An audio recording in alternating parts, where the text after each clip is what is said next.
Elevator music. Any audio? In the There we go. So apparently we do have audio. Brief recap. Right. In case we did not have it before, this is Clinton Morris, the designer of Hunt the Ravager, and we're going to be talking about it, about him and the game today, which launches this Thursday on Kickstarter. So, Clinton, tell us a little bit about your background, both as a human on this planet and a designer of games. Sure. My name is Clinton Morris. Originally, was born in Wisconsin and played games with my father growing up. One of the earliest games I played was Labyrinth and chess.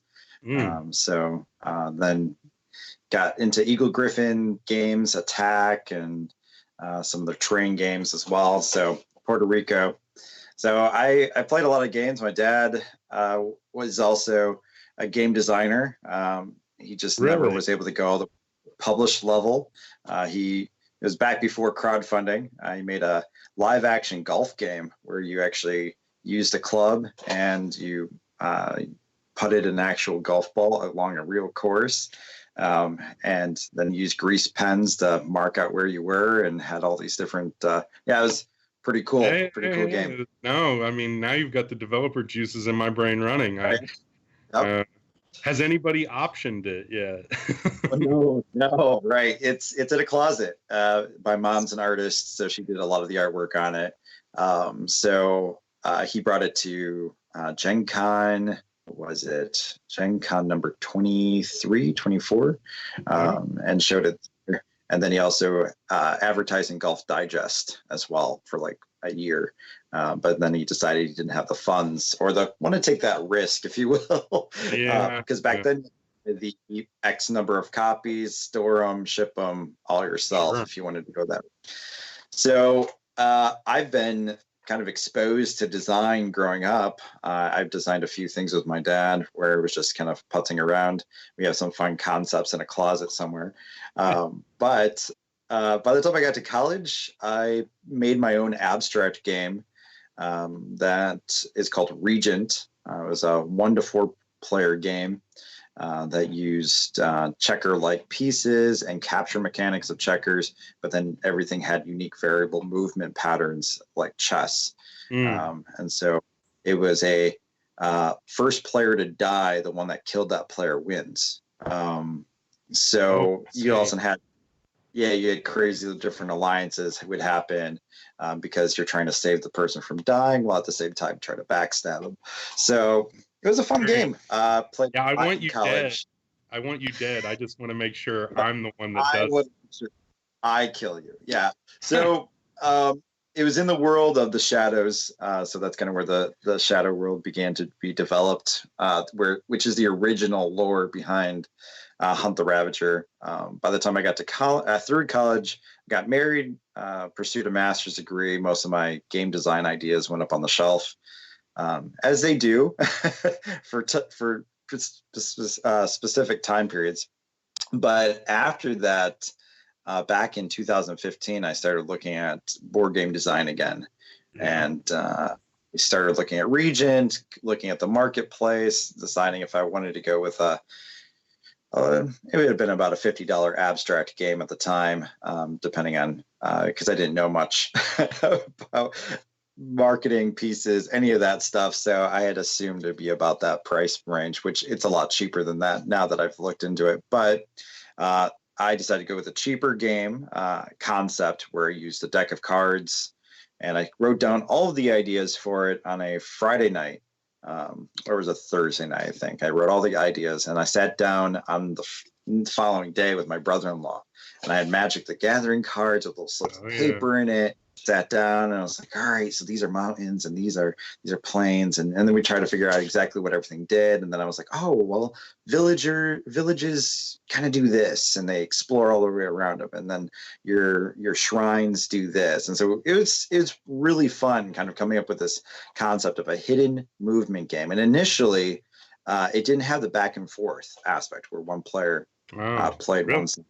So yeah, not after the first day. The second day is when that came into play. When I was trying to figure out that initially it was make a game so the initial brief for myself was make a hidden movement game that could be played in less than an hour and a half. Because most hidden movement games that we get to the table nowadays are 2+ hours. If you're playing Scotland Yard, or Sure. you're playing Letters of Whitechapel or Dracula. Fury of Dracula can go 3+ hours if you're unfortunate enough. Sometimes it's a good game. It's just you have a quality Mr. X. Scotland Yard can take a while. Yeah, I say that as a quality Mr. X who has not been captured in 30-some years. So, right. So my super cred is intact. Oh, that's awesome. Yeah. Well, the initial brief was kind of that idea, and then I took it to the next level where I was like, I think everybody would like to play both roles, because both roles provide kind of different tension patterns, and most of the feedback that I'd gotten at the time was like everybody wants to play as the hider or the hidden mover. Mm-hmm. And so I was like, man, if there could be a way to make this game do that, I want to do that. And so that was the next phase. Over the next month, I developed that, and it worked really, really well. And now it's kind of blossomed over the last couple of years into what it is now. Well, see, I'm glad you bring that up, because that's something that I've repeatedly tried to stress on our streams when we've talked about it some or played it so many times, is Hunt the Ravager is a unique game to me in that, there's so much push in the industry for concepts of asymmetry in games. And I could go down, the team here could, nod and sigh if I went down my entire rabbit hole of my personal philosophy on the different versions of that. So I won't delve into it right now. But I have not personally seen a game that leverages overall symmetrical game experience with internal asymmetry between the roles, right? And you're right in that, you said the word tension, which we've discussed in our work together many times. That is the heart and soul of Hunt the Ravager, is that sense of tension.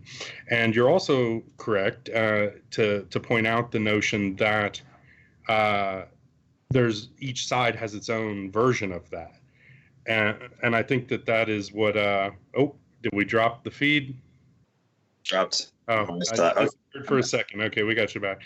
And so that, not only does it have a reasonable play time, it can be very quick if you, depending on the player's play style, especially at 2 players, but that is an interesting thing to experience those 2 different sides of the equation and forms of tension within the same game.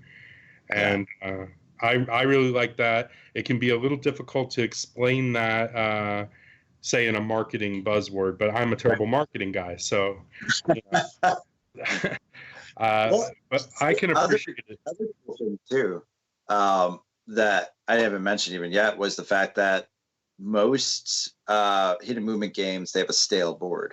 So in other words, you come to the board and it's always the same. And that was the other thing too, coming at it from saying, I'm going to have playing cards be the board, being able to shuffle up and have variable playing boards for each different game. No game is quite like any other game. Some games it's like, wow, wherever all these buildings are located, it makes it really like, it creates its own tension.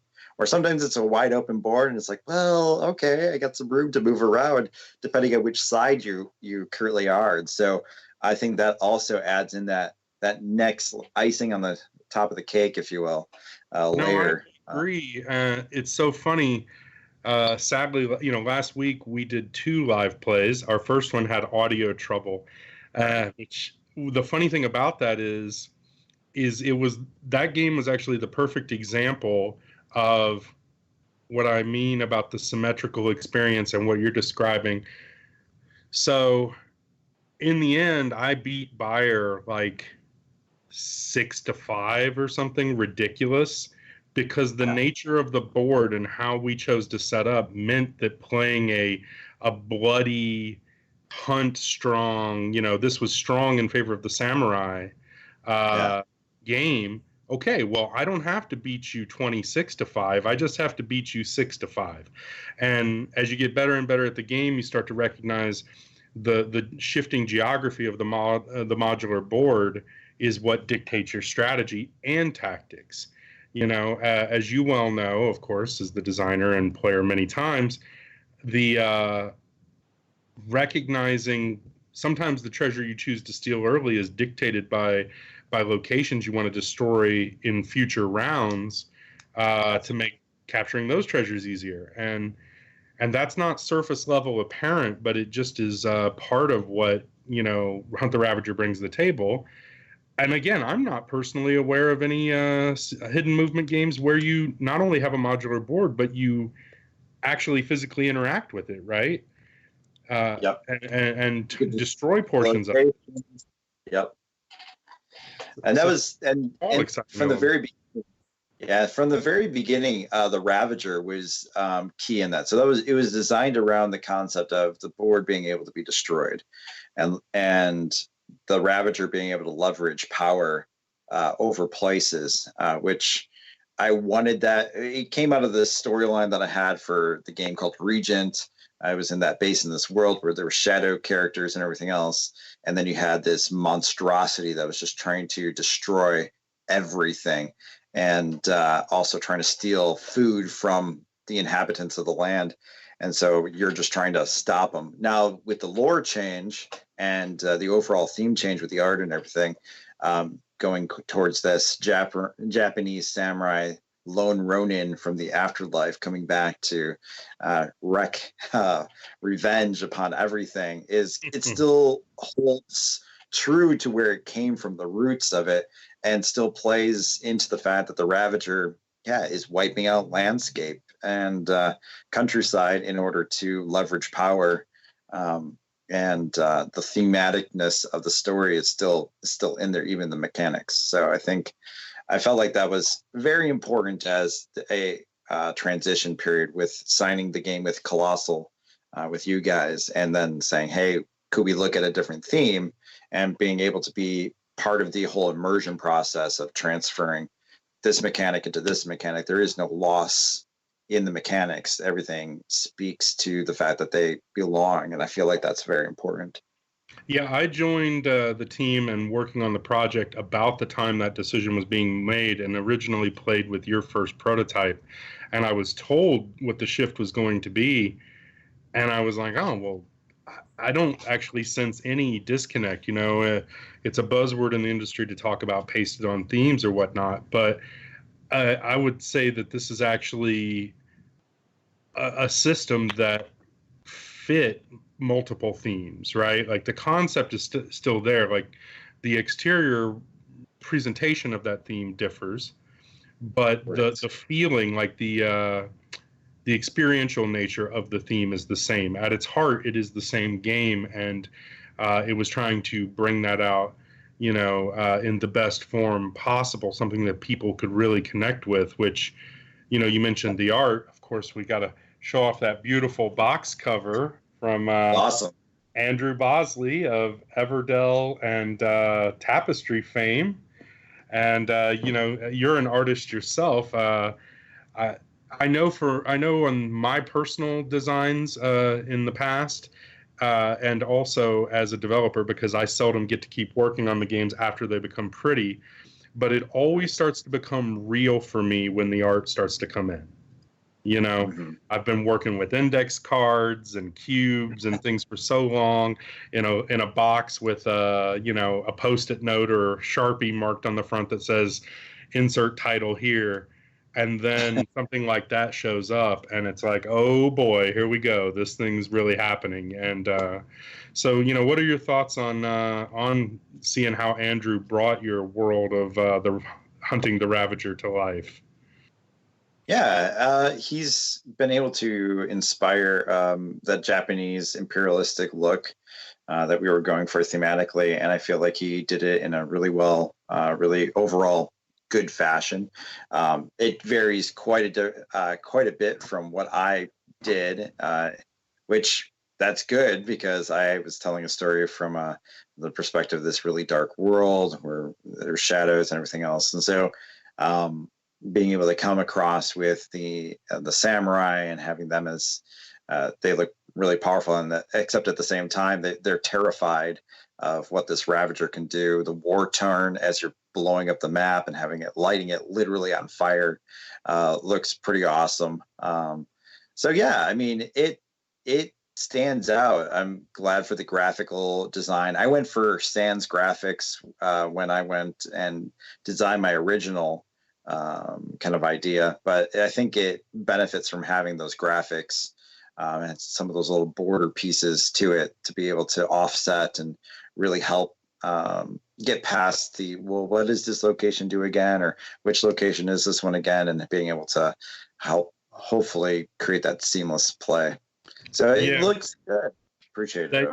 The user trying to make the user interface as friendly as possible without disrupting the artwork is key. I mean, of course, as the developer and the mechanical side of things, usually I will wind up in arguments regarding theme and mechanics and presentation and all of this stuff, and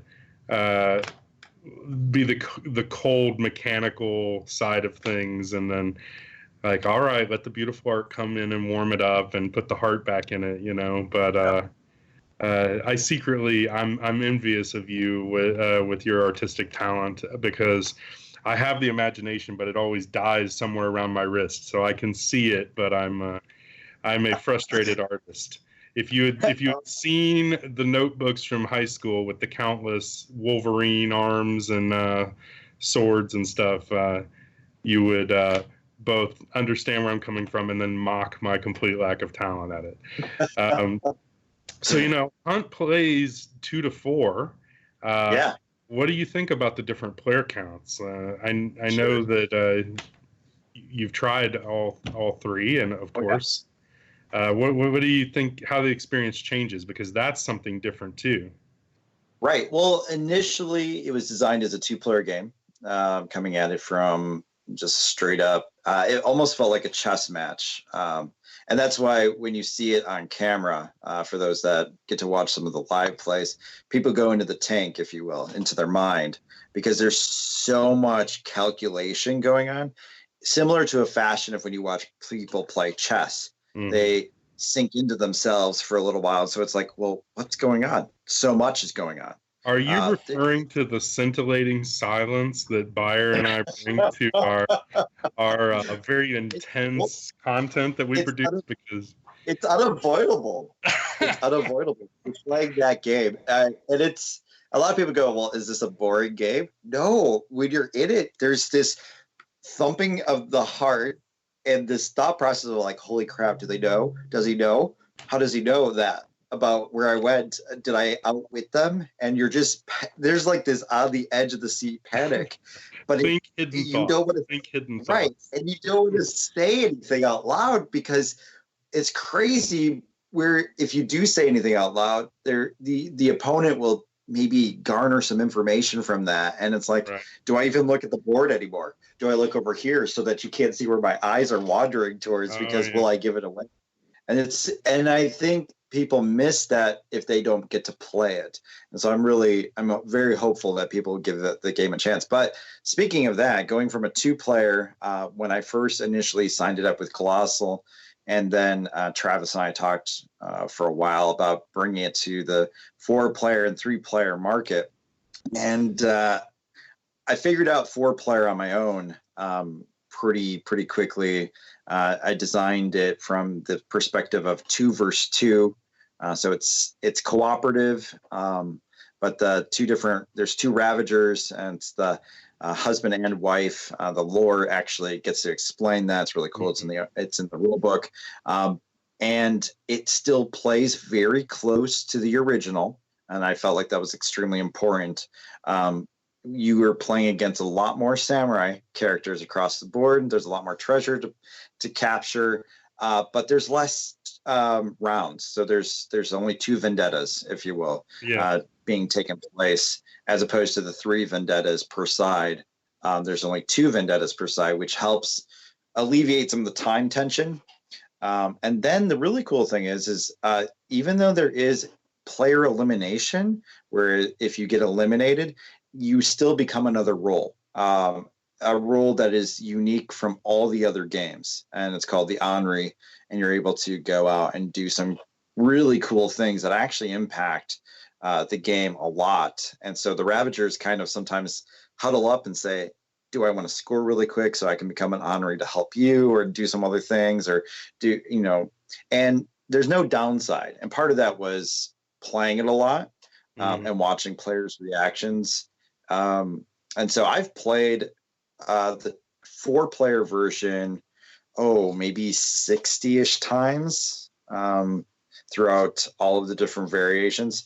And then when you came on with me and we began having a lot more conversation, you helped flesh out the 3-player variant. I had some ideas about this round robin kind of idea, but I still lacked that same punch.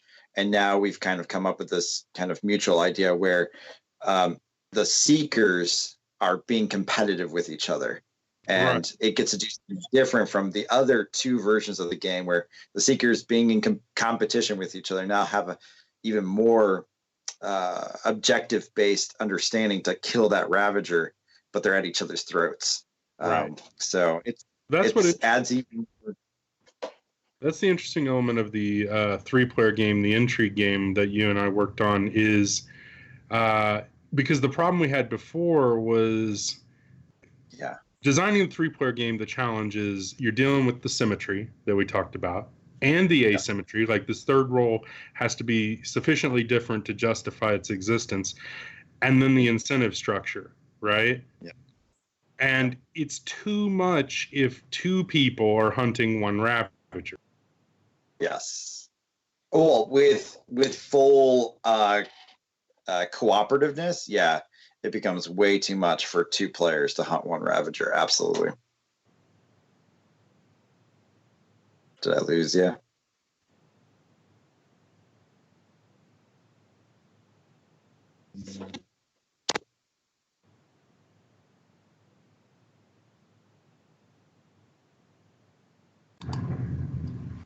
All right. I'm back. I'm back. There we go. I'm back. Sorry, I used one of my rage tokens so that my movements can no longer be tracked. But what I was saying is the incentive structures of the 3-player game is the key in that, well, what if they're working together, but they're not? Right, exactly. And that once that realization came across, that's where that game began to blossom. And I sat it down with 3 players, because there's sometimes where you have 3 players and they're just like, well, we want to play that game, but it needs to still have that same level of tension as any of the others. And it does. And it's crazy. It's so much. In fact, in some aspects, because the samurai are at each other's throat too, it has a more constant tension too.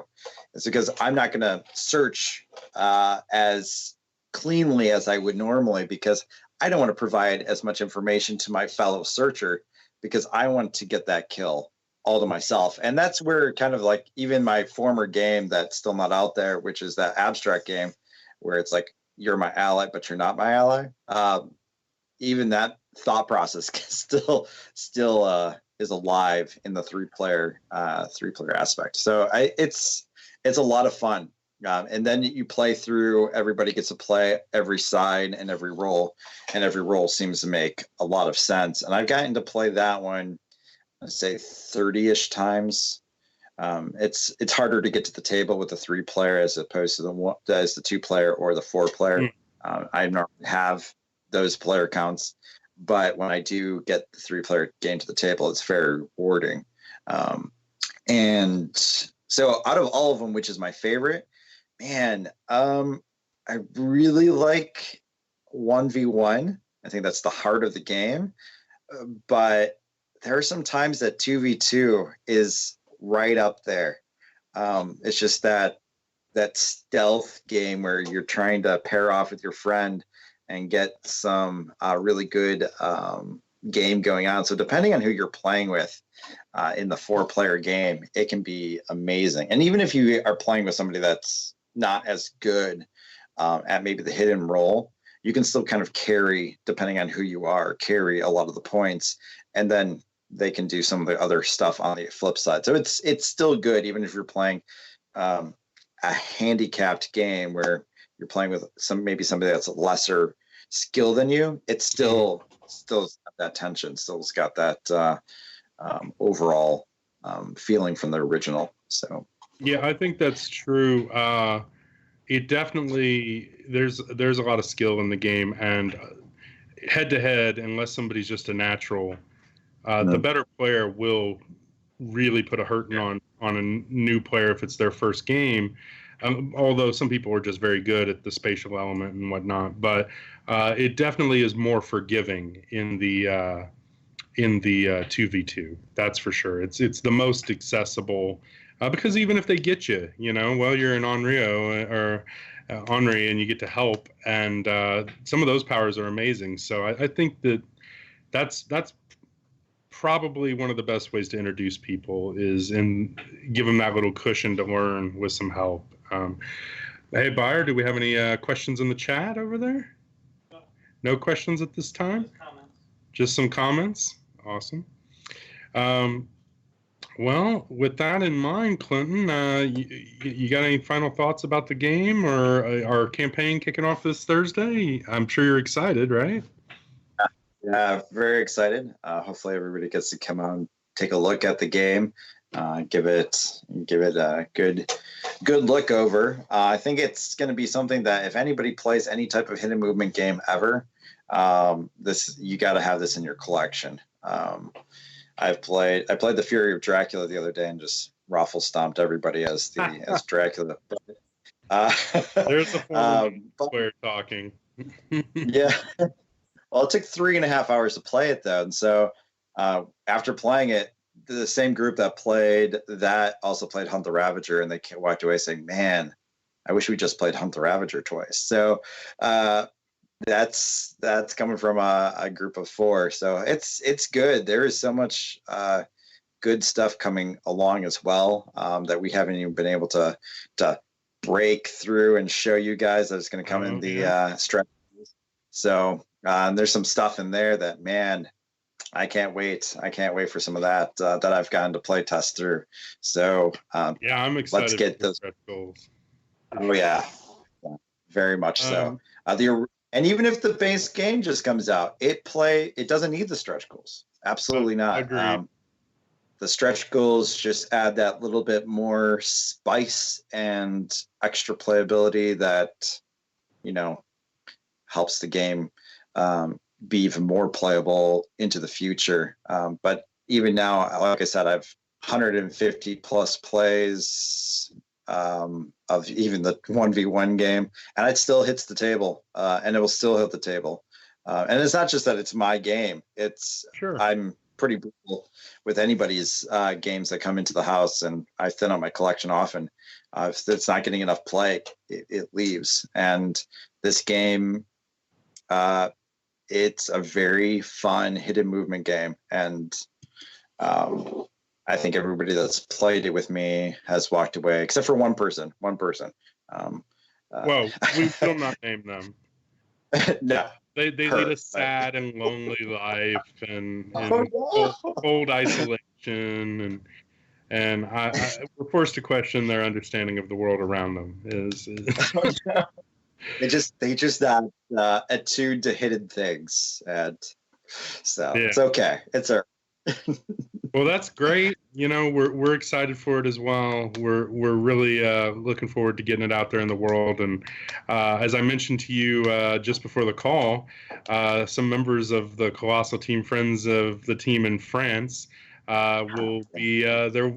Hunt the Ravager will be being played at the Cannes Game Festival by our French translator. So he's out there showing it off on a whole other continent for you and getting it out in the wild. So it's always exciting to bring yet another game out and help it find that audience. I have a soft spot for hidden movement games. One of my first quote unquote gamer games as a kid in the 80s with Scotland Yard, as I mentioned, my Mr. X credentials. So I love the element. I love that moment. There's that, the game, which is already tense, has that moment right before they either hunt or don't, where it's Schrodinger's smart person, right?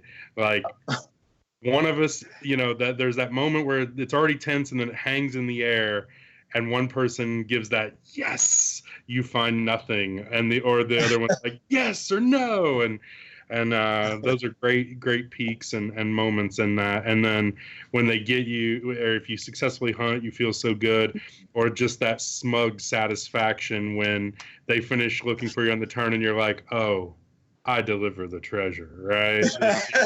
My vengeance is now complete. So those are great feelings, and we're really looking forward to getting those feelings out in the world. So we'll go ahead and wrap things up. It's been great talking to you, Clinton. And remember, everybody, the campaign launches this Thursday at 10 a.m. Eastern on Kickstarter. To get all the information that you can about Hunt the Ravager, be sure to go to the BGG page and like and subscribe it, and share this video around to your friends, and thumb any pictures you can, because you can really help us get the most attention possible for Hunt and Clinton and Andrew's art, and really get this game out there for people to start enjoying. So thanks everyone for joining us. Thanks, Clinton. It's been great talking to you, and we'll see you this Thursday at 10 a.m.